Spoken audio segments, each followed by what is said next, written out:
Hello बच्चों, let's read the question. KCl solution is generally used to determine the cell constant because. तो ये question क्या है कि KCl solution हम क्यों यूज करते हैं डिटरमाइन करने के लिए सेल कांस्टेंट को. First is it is highly ionic in nature.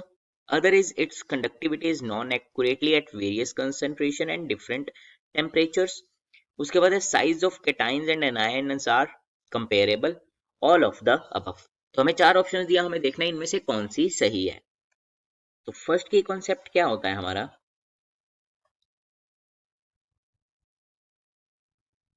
कि जो हमारा सेल कांस्टेंट है उसको हम मेयर कैसे करते हैं, या फिर हम कह सकते हैं इट इज यूजुअली मेयर्ड या फिर determined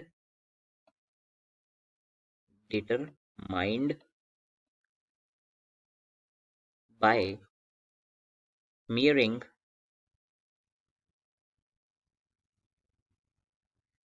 the resistance of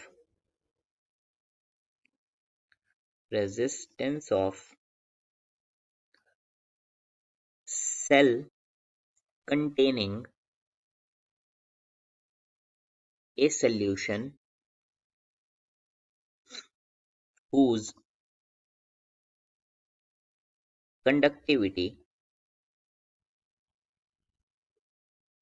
is already known. तो ये क्या कह रहे हैं कि हमारा सेल कांस्टेंट हम किस तरीके से मेयर करते हैं कि हम एक ऐसे सेल की रेजिस्टेंस को मेयर करते हैं जिसकी हमारे को कंडक्टिविटी ऑलरेडी पता है कि उसमें जो सोल्यूशन है उसकी कंडक्टिविटी हमें पता है, तो उसकी हेल्प से हम सेल कांस्टेंट को करते हैं.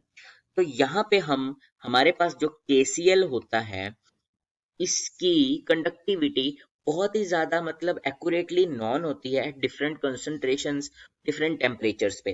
तो जो हमारा ऑप्शन नंबर बी है कि it's conductivity is non accurately at various concentrations and different temperatures सही हो जाता है. ऑप्शन बी हमारा आंसर हो जाता है. ठीक है, तो यहाँ पे हमने देखो क्या सीखा है इस क्वेश्चन में. हमने सीखा है कि जो हम सेल कांस्टेंट है उसको कैसे मेयर करते हैं. It is usually determined by measuring the resistance of cell containing a solution.